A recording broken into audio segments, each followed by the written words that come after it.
नमस्कार, आप देख रहे हैं हमारा खास कार्यक्रम न्यूज पंच और मैं हूं आपके साथ कृतिका। जहां न्यूज पंच में खबरें सिर्फ खबर नहीं रह जाती बल्कि पावरफुल इंपैक्ट के साथ आप सभी के सामने रखी जाती है। और न्यूज पंच में हर खबर की तह तक जाया जाता है और यहां प्रेजेंटेशन का मिलता है एक नया अंदाज। फिर चाहे वो खबर देश की हो या फिर दुनिया की राजनीति की हो या अर्थव्यवस्था की या फिर हो आम आदमी से जुड़ी हुई खबर से जुड़े हुए हर एक पहलू को पहुंचाने के साथ साथ ग्राउंड पर मौजूद अपने रिपोर्टर से भी जानते हैं खबर से जुड़ा हुआ एक एक अपडेट। तो चलिए शुरुआत करते हैं न्यूज पंच की प्रमुख खबरों के साथ और नजर डालते हैं टॉप लाइंस पर।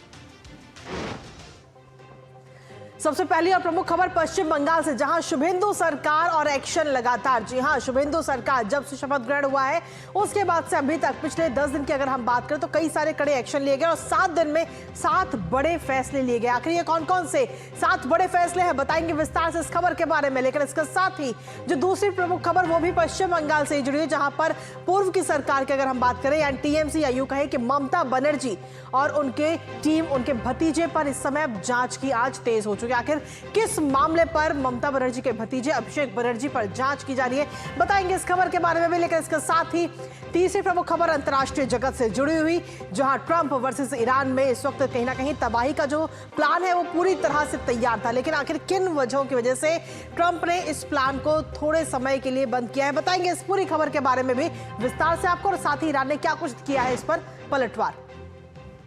तो सीधे तौर पर अगर हम देखें तो शुभेंदु सरकार और फैसले लगातार, क्योंकि जब से शुभेंदु सरकार का शपथ ग्रहण समारोह हुआ है उसके बाद से लगातार एक के बाद एक बड़े फैसले लिए जा रहे हैं। फिर चाहे वो महिला सशक्तिकरण से जुड़े हुए फैसले हो या फिर बॉर्डर सिक्योरिटी से जुड़े हुए फैसले हो, अवैध निर्माण से जुड़े हुए फैसले हो, स्वास्थ्य सेवाओं से जुड़े हुए फैसले हो, इस तरीके के कई सारे बड़े फैसले इस समय लिए जा रहे हैं। आखिर कौन कौन से पिछले 7 दिन की अगर हम बात करें तो पिछले 7 दिन में 7 बड़े फैसले लिए गए। 4 मई 2026 को 4 राज्यों और 1 केंद्र शासित प्रदेश के चुनावों के नतीजे सामने आए, जिसमें पश्चिम बंगाल भारतीय जनता पार्टी ने प्रचंड जीत हासिल की और 9 मई को ऐतिहासिक कोलकाता के ब्रिगेड परेड ग्राउंड में सीधे तौर पर हम देखें तो पूरा जो शपथ ग्रहण समारोह है भारतीय जनता पार्टी के नेता शुभेंदु अधिकारी वो शपथ लेते हुए नजर आए।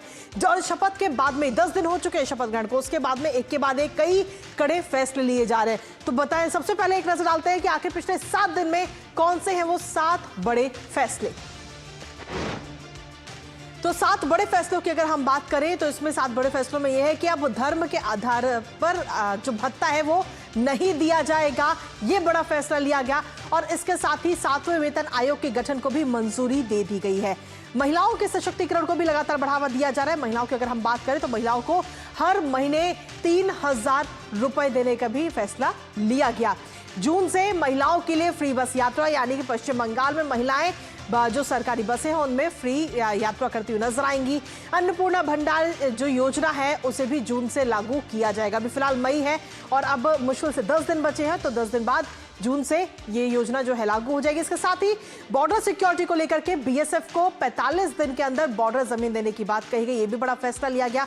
2011 के बाद जितने भी सर्टिफिकेट्स जारी हुए हैं वो सभी एक बार फिर से वेरीफाई किए जाएंगे। तो बीते 7 दिन के अंदर ये 7 बड़े फैसले शुभेंदु सरकार की तरफ से लिए गए हैं। तो एक्शन में इस वक्त कहीं ना कहीं शुभेंदु इस वक्त नजर आ रहे हैं। और इसके साथ ही एक तरह से हम देखें तो शुभेंदु अधिकारी ने सीधे तौर पर यह भी कहा है कि एक भी घुसपैठिया नहीं बचेगा। तो किस तरीके से सीएम शुभेंदु के हुंकार है, आइए आपको सुनाते हैं। भाजपा ने जो कमिटमेंट दिया वो पूरा करने का काम भाजपा का चीफ मिनिस्टर करेगा। देश को सुरक्षित रखने का काम भारतीय जनता पार्टी का ही सरकार करेगा।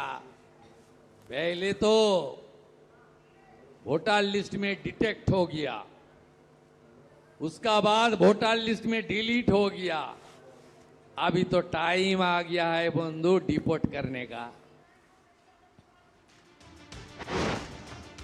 तो चुनाव प्रचार के दौरान ही सीधे तौर पर ये भारतीय जनता पार्टी ने ये कहा था कि घुसपैठियों पर कड़ा वार होगा और अब उसका असर दिखता हुआ नजर भी आ रहा है। और सीधे तौर पर यह कहा गया सीएम शुभेंदु की तरफ से कि एक भी घुसपैठिया नहीं बचेगा। लेकिन इसके साथ ही चिकन नेक की अगर हम बात करें तो चिकन नेक कॉरिडोर पर भी अब मास्टर स्ट्रोक इस समय खेला गया है। किस तरीके से? दरअसल शुभेंदु सरकार ने केंद्र को बड़ी जिम्मेदारी दी और NHAI और NHIDCL को यह जिम्मेदारी सौंपी गई है, यानी कि national highway authority of India की तरफ से को ये जिम्मेदारी दी गई है, जहां रणनीतिक हाईवे अब केंद्र के हवाले इस समय कर दिए गए हैं। पूर्वोत्तर कनेक्टिविटी पर ये सीधे तौर पर ये बड़ा कदम इस समय उठाया गया है, क्योंकि 7 नेशनल हाईवे से जो है वो केंद्र को ट्रांसफर किए गए हैं। चिकन नेक कॉरिडोर पर अब केंद्र का पूरी तरह से कंट्रोल होगा और साथ ही पूर्वोत्तर के रास्ते को कहीं ना कहीं अब इस चिकन नेक के जरिए मजबूती मिलती हुई नजर आएगी। हाईवे प्रबंधन में भी बड़ा बदलाव इस समय शुभेंदु सरकार की तरफ से किया गया है। हाईवे प्रबंधन में अगर हम देखें तो सीधे तौर पर यह जिम्मेदारी अब दे दी गई है national highway authority of India को।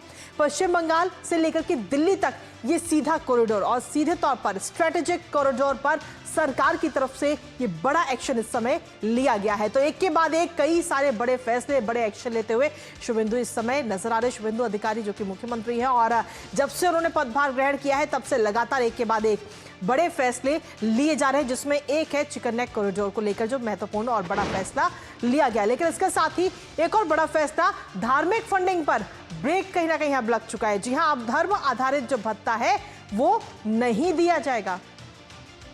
इमाम और पुरोहितों के जो भत्ते अभी तक दिए जा रहे थे पूर्व की सरकारों के दौरान भी, अब वो भत्ते पूरी तरह से बंद करने का आदेश दे दिया गया है। कैबिनेट बैठक में ये निर्णय लिया गया और 1 जून से सरकारी मदद अब नहीं दी जाएगी उन सभी को धर्म के आधार पर।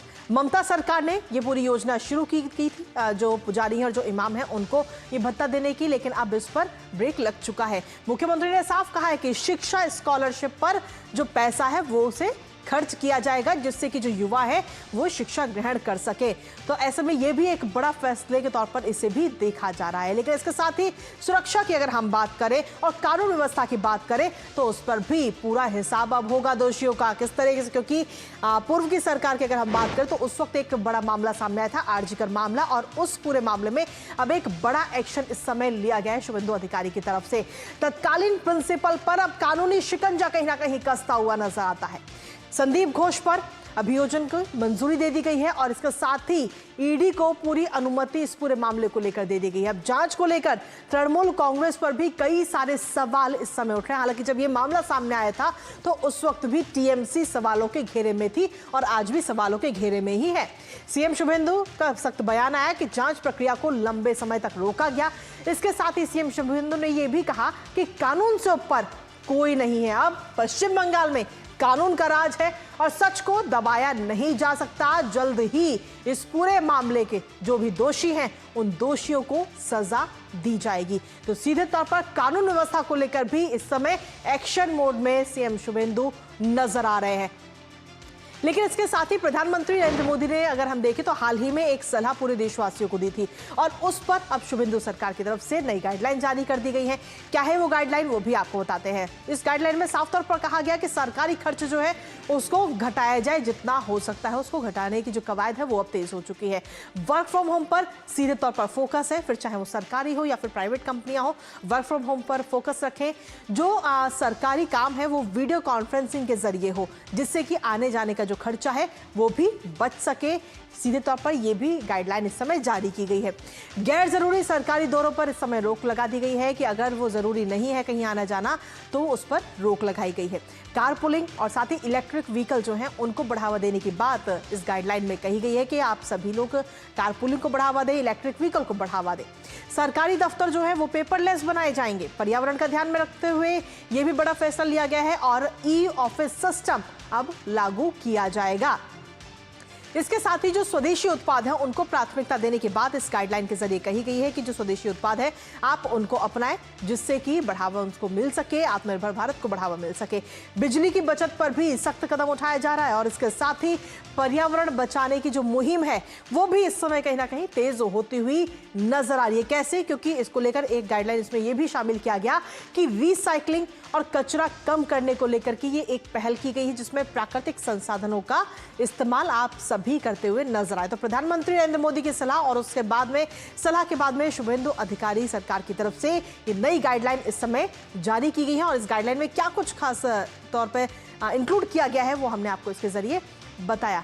लेकिन इसके साथ ही अगर हम देखें तो ममता सरकार के जो ममता बनर्जी के जो भतीजे हैं उन पर इस समय जांच की आंच जो है वो इस समय तेज होती नजर आ रही है, क्योंकि अवैध निर्माण के खिलाफ सरकार एक्शन मोड में है और अवैध निर्माण पर सख्त कोलकाता नगर निगम नजर आता है। अभिषेक बनर्जी की 17 संपत्तियां जो हैं वो इस समय अब पूरी जांच के दायरे में है। उन सब संपत्तियों की जांच होगी। कोलकाता नगर निगम ने इस समय पूरा नोटिस इस समय भेज दिया गया है और जांच के दायरे में शांति निकेतन बिल्डिंग भी इस समय आ चुकी है। तो ऐसे में अभिषेक बनर्जी इस समय पूरी जांच के दायरे में है। जो उनकी 17 बिल्डिंग है वो जांच के दायरे में है। कालीघाट स्थित जो दुकान बिल्डिंग है उसकी भी अब जांच की जाएगी और जो कई अन्य संपत्तियां हैं उनके भी दस्तावेज इस समय अभिषेक बनर्जी से मांगे गए हैं कि आप इन सभी संपत्तियों के दस्तावेज दीजिए, जो पूरे सरकारी दस्तावेज है, जिससे कि अवैध और जो अवैध नहीं है उनको ध्यान में रखा जा सके। इसके साथ ही संपत्तियों के रेगुलराइजेशन को लेकर भी जांच शुरू की जा चुकी है। जो नगर निगम है उसने अभिषेक बनर्जी की पूरी प्रॉपर्टी का रिकॉर्ड मांगा है और इसके साथ ही नियम उल्लंघन पर कार्रवाई की चेतावनी भी इस समय दे दी गई है। लेकिन जहां एक तरफ अभिषेक बनर्जी के खिलाफ ये जांच की आंच जो है वो तेज हुई है, वहीं दूसरी तरफ तृणमूल कांग्रेस के जो नेता हैं वो इस समय बेनकाब हो रहे हैं। इस वीडियो के माध्यम से आपको दिखाएंगे कि टीएमसी नेता पर गंभीर आरोप इस समय लगे हुए हैं। सेक्स रैकेट चलाने पर उनकी गिरफ्तारी इस समय हो गई है और पुलिस किस तरीके से उनको गिरफ्तार करके ले जाती हुई इस वीडियो में नजर आ रही है। और ये वीडियो जो है वो सोशल मीडिया पर जमकर वायरल है। बोगांव में उनकी गिरफ्तारी हुई है। एक बार ये वीडियो भी आपको दिखाते हैं। আমি মেয়েদের সঙ্গে ছিলাম ঘর থেকে মদের বোতল উদ্ধার হলো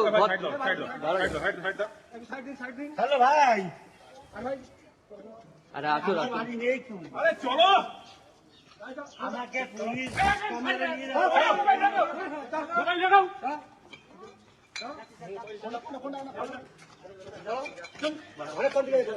স্যার আমি যাচ্ছি আমি সাথে জানেন আমি যাচ্ছি আমি যাচ্ছি তোকে নিয়ে গেলে কি হবে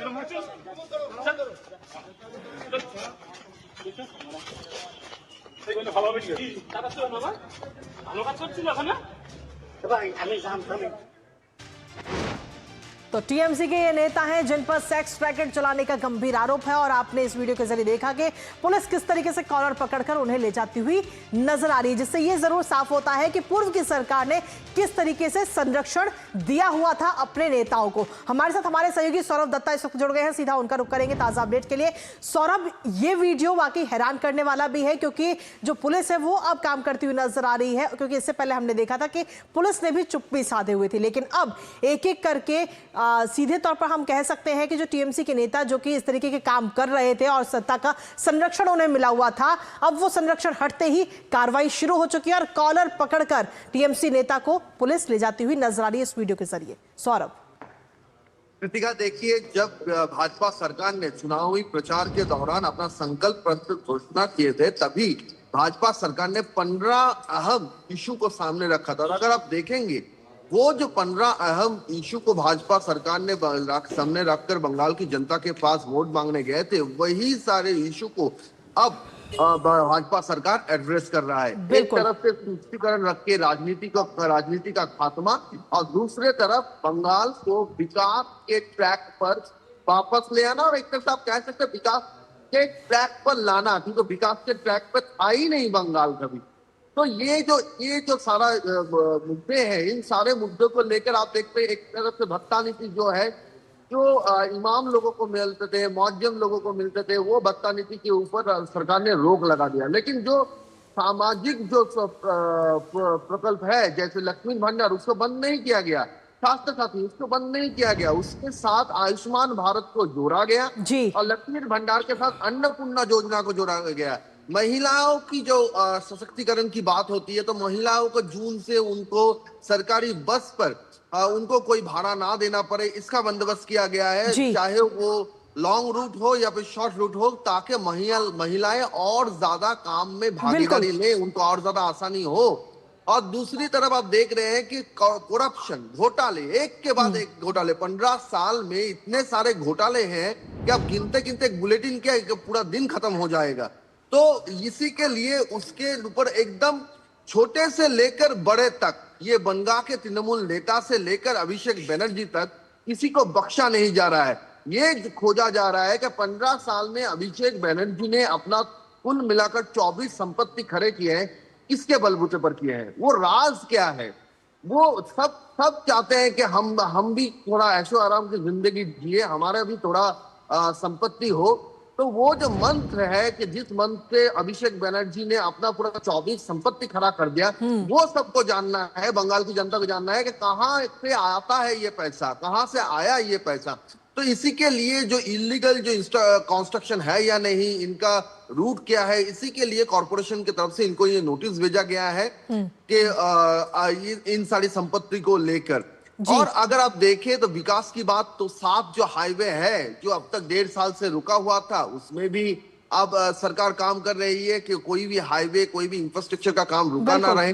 खास करके जो इंटरनेशनल रिलेशन से जुड़ा है, जैसे चिकन नेक वाला कॉरिडोर जो है, तो ये जो सारी बातें एक तरफ से अगर आप देखेंगे तो कानून व्यवस्था से लेकर घुसपैठिया, विकास से लेकर एकदम तृणमूल स्तर के जो आम बंगाली है उनके विकास के लिए सरकार सोच रही है। और पुलिस को, सबसे बड़ी पुलिस को कहा जा रहा है कि आप लॉ एंड ऑर्डर कायम कीजिए, आपको देखने की जरूरत नहीं है कि कौन से कलर के व्यक्ति है, अभियुक्त वो इन्फ्लुएंशियल है या नहीं है। और साथ ही साथ एक सीएम ये भी मैसेज दिए हैं, कल शुभेंदु अधिकारी ने ये मैसेज दिया है कि अगर पुलिस के ऊपर पत्थरबाजी होगा, अगर पुलिस के ऊपर किसी ने हाथ उठाया, तो मुझसे बुरा कोई होम मिनिस्टर या पुलिस मंत्री होगा नहीं। तो ये बहुत बड़ी बात है, क्योंकि पिछले 15 साल में पुलिस की पूरा जो मनोबल होता है वो एकदम नीचे चला गया था। वो कोई काम ही नहीं करते थे। पुलिस को देखा जाता था बंगाल में कि वो टेबल के नीचे छुप रहे हैं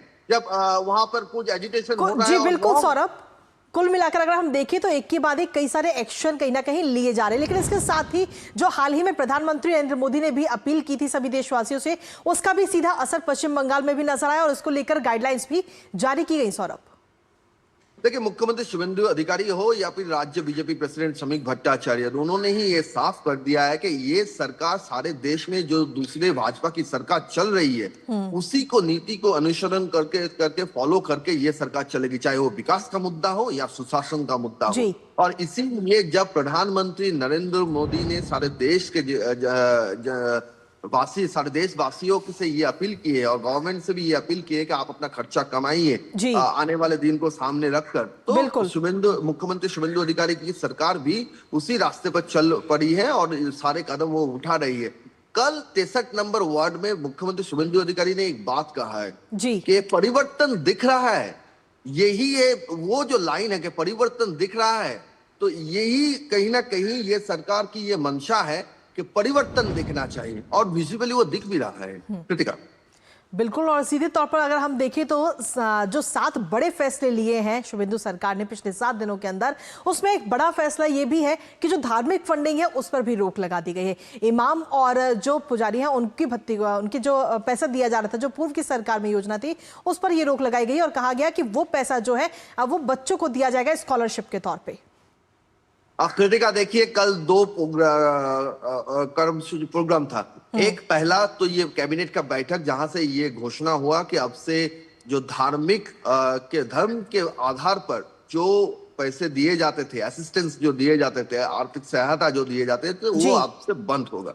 आप इसमें भी देखिए, इसमें जैसे इमाम आते हैं, मुअज्जिम आते हैं, वैसे पुरोहित भी आते हैं। बिल्कुल। तो उस रास्ते से सरकार हट रही है, सरकार भत्ते की नीति से हट रही है। जहां पे सशक्तिकरण की बात है वहां पर जरूर मिलेगा भत्ता, जैसे अन्नपूर्णा योजना भंडार जी। लेकिन जहां पे सशक्तिकरण की बात नहीं है, जैसे कि यहाँ पे काफी सारे क्लब को भत्ता दिया जाता था जी, और दूसरी तरफ वो पैसा कहाँ खर्च होगा?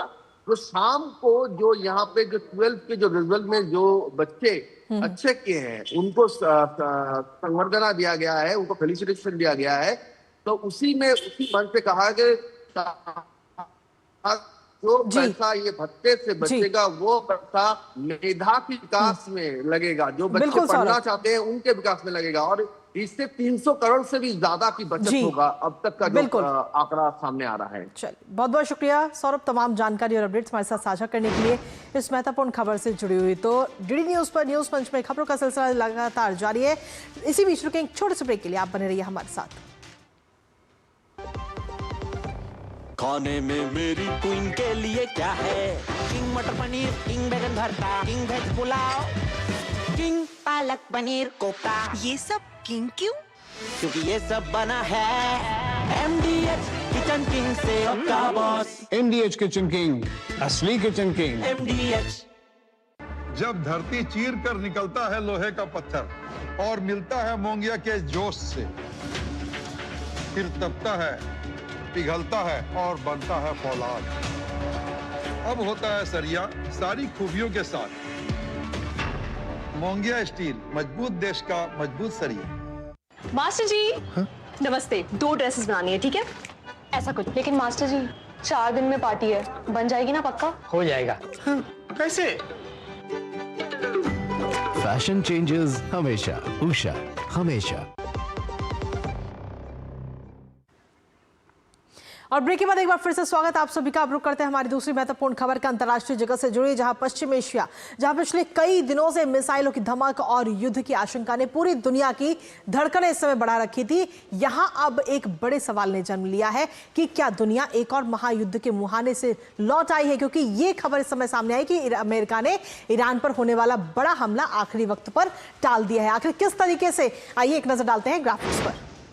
क्योंकि सीधे तौर पर अगर हम देखें तो ईरान पर जो यूएस की तरफ से जो अटैक होने वाला था उसे टाल दिया गया और इसकी जानकारी खुद दी गई है अमेरिकी राष्ट्रपति की तरफ से। ट्रंप ने आखिरी वक्त पर ये जो स्ट्राइक की जा रही थी उसे रोक दिया है। अमेरिकी राष्ट्रपति डोनाल्ड ट्रंप की तरफ से ये बात कही गई है कि गल्फ देशों के दबाव में कहीं ना कहीं इस समय अमेरिकी राष्ट्रपति डोनाल्ड ट्रंप नजर आ रहे हैं। उन्होंने कहा कि जो गल्फ के देश हैं वो कह रहे थे कि अभी ये हमला नहीं करना है और इसीलिए इस हमले को फिलहाल टाल दिया गया है। रक्षा मंत्री को ऑर्डर दिया गया, तो सीधे तौर पर इस समय ये कहा जा सकता है कि एक बड़ा हमले होने जा रहा था, लेकिन अभी फिलहाल उसे टाल दिया गया है। ईरान पर हमला जो है अभी नहीं करेंगे, ये बात अमेरिकी राष्ट्रपति डोनाल्ड ट्रंप की तरफ से कही गई है और समझौते के लिए बातचीत अभी इस समय जारी है, ये बात भी कही गई। लेकिन कहीं ना कहीं एक तरह से ईरान की तरफ से भी लगातार इसको लेकर पलटवार सामने आ रहा है, क्योंकि एक के बाद एक पहले ईरान ने अपनी कुछ शर्तें रखी थी अमेरिका की आगे, जिसके बाद में अमेरिका ने उन शर्तों को मानने से साफ तौर पर इनकार करते हुए अपनी नई 5 शर्तें रख दी थी। तो कहीं ना कहीं तनाव जो है वो फिलहाल कम होता हुआ नजर नहीं आ रहा है और ट्रंप ने आखिरी वक्त पर यह स्ट्राइक रोकी, ये बात अमेरिकी राष्ट्रपति डोनाल्ड ट्रंप की तरफ से कही गई है।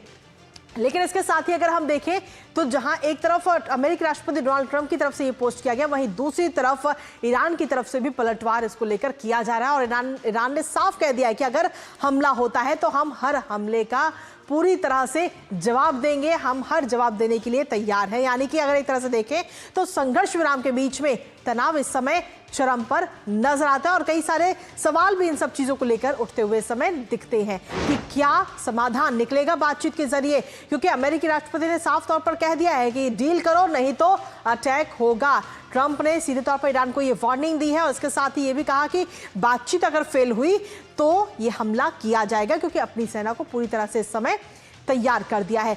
किसी भी पल हमले के लिए तैयार रहे, ये बात कही गई है कि किसी भी पल हमला हो सकता है। तो ईरान को ये वार्निंग अमेरिकी राष्ट्रपति डोनाल्ड ट्रंप की तरफ से दी गई है कि हम तो हमला करने भी जा रहे थे, लेकिन गल्फ देशों की तरफ से जो बोला गया तो ये हमला फिलहाल के लिए टाल दिया गया। लेकिन जहां एक तरफ डील करो नहीं तो अटैक करेंगे इस तरीके की चेतावनी दी गई, वहीं दूसरी तरफ ईरान ने भी इसको लेकर पलटवार किया है।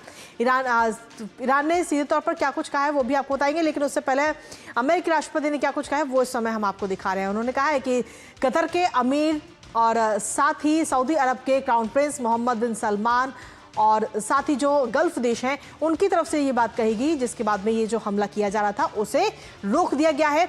सोशल मीडिया प्लेटफॉर्म ट्रुथ पर ये पोस्ट किया गया है अमेरिकी राष्ट्रपति डोनाल्ड ट्रंप की तरफ से। लेकिन ये पोस्ट सामने आने के बाद में ईरान भी कहीं ना कहीं पलटवार करता हुआ इस समय नजर आ रहा है और ईरान ने साफ कहा है कि अगर उसके ऊपर किसी भी प्रकार का कोई हमला होता है तो करारा जवाब दिया जाएगा। ट्रंप के बयान पर पलटवार ईरान ने किया है और ईरान ने करारा जवाब इसको लेकर दिया है। कहा है कि सभी हालातों से निपटने के लिए हम पूरी तरह से तैयार हैं और अपने अधिकारों की हम रक्षा करेंगे और हमला हुआ तो उसका करारा जवाब भी देंगे। ईरानी सेना काउंटर अटैक के लिए पूरी तरह से तैयार है। हमारे साथ हमारे सहयोगी विशाल बैरिस्टो इस वक्त जुड़ गए हैं, सीधा और उनका रुख करेंगे। विशाल, एक तरफ तो हम देखे थे कि संघर्ष विराम लागू है, लेकिन तनाव जो रुकने का फिलहाल अभी नाम नहीं ले रहा। पहले ईरान ने अपनी कुछ शर्तें रखी अमेरिका के आगे कि ये शर्तें होंगी तो ही हम ये युद्ध बंद करेंगे, लेकिन वहीं दूसरी तरफ अमेरिका ने इन सभी शर्तों को मानने से साफ तौर पर इनकार कर दिया। और ये भी अब एक नई बात सामने आई कि अमेरिका जो है, यूएस, वो हमला करने वाला था, लेकिन गल्फ देशों की जब इंटरफेयर हुआ और उन्होंने मना किया, तब इस हमले को टाल दिया गया। बिल्कुल ठीक है कृतिका आपने। और अगर हम देखें तो जो स्ट्रेट ऑफ हॉर्मूज है उसका असर पूरी दुनिया पर दिखने को मिल रहा है, और ये वो रूट है जिसके ज़रिए 25% ऑफ ग्लोबल LNG फ्लो करता है। तो ऐसे में जो आसपास के खाड़ी के देश है, खासतौर से सऊदी अरब, संयुक्त अरब अमीरात और कतर, उन्होंने अमेरिका से कहा कि आप हमला मत कीजिए क्योंकि अभी ऑलरेडी बहुत नुकसान हो चुका है, और अगर हमला होता है तो जो गल्फ जो स्ट्रेट ऑफ हॉर्मूज है वो पूरी तरह से बंद हो जाएगा। तो ये अब मुझे लगता है कि महज बयानबाजी तक ये रह गया है मामला, और दोनों तरफ से इस तरह के बयान आते रहेंगे। ना रेवोल्यूशनरी गार्ड पीछे हटने को तैयार है, ना अमेरिका। लेकिन जिस तरह से चाइना राष्ट्रपति ट्रंप गए और वहाँ पर उनको ऐसा लगा कि उनका वो जो पूरा टूर था वो सिर्फ एक वैकेशनल टूर बनके ख़त्म हो गया, और उससे अमेरिका की साख पर भी असर पड़ा है। तो उसके बाद ये एक कड़ी चेतावनी और हमले की धमकी बिल्कुल एक्सपेक्टेड लाइंस पे आई है। लेकिन ईरान और आसपास के जो खाड़ी के देश हैं, मुझे लग रहा है अब वो ईरान के सपोर्ट में आ जाएंगे अगर कुछ भी हमला होता है, क्योंकि ना सिर्फ स्ट्रेट ऑफ हॉर्मूज पर इसका और भयानक असर पड़ेगा बल्कि बाकी गल्फ कंट्रीज़ भी इसके चपेट में आ जाएंगे। तो अभी लड़ाई का साफ तौर पे जो धमकी अमेरिका दे रहा है उसका ज़्यादा असर नहीं देखने को मिल रहा है, लेकिन जिस तरह से वहाँ पर एक बैक टू स्क्वायर वन की तरफ हम पहुँच गए हैं कि बातचीत हो रही है, फिर लड़ाई हो रही है, फिर पीस टॉक हो रहे हैं, लेकिन उसका कोई हल होता नज़र नहीं आ रहा है। इसका असर शेयर बाज़ारों और दुनिया भर की इकोनॉमीज़ पर देखने को मिल रहा है। इसलिए मुझे लगता है कि अब गल्फ से निकलकर पूरी दुनिया को एकजुट होना चाहिए और दोनों देशों को के बीच में एक समझौता निकालने की कोशिश करनी चाहिए, क्योंकि ईरान ने साफ कर दिया है कि वो उस पर अगर दबाव डाला गया तो वो अपने यूरेनियम का जो प्रोडक्शन है उसको और ज़्यादा तेज़ कर देगा। तो ऐसे में और ज़्यादा बड़ा ख़तरा पैदा हो जाएगा। तो कहीं ना कहीं मुझे लगता है कि अब पूरी दुनिया को एकजुट होना चाहिए इन दोनों देशों के खिलाफ, कि आपकी वजह से पूरी दुनिया पर असर पड़ रहा है। चलिए, बहुत बहुत शुक्रिया विशाल, तमाम जानकारी और अपडेट्स हमारे साथ साझा करने के लिए, इस महत्वपूर्ण खबर से जुड़ी हुई। और इसी के साथ फिलहाल न्यूज़ फन से मुझे और हमारी पूरी टीम को दीजिए अनुमति। कल सुबह होगी मुलाकात, तब तक के लिए नमस्कार।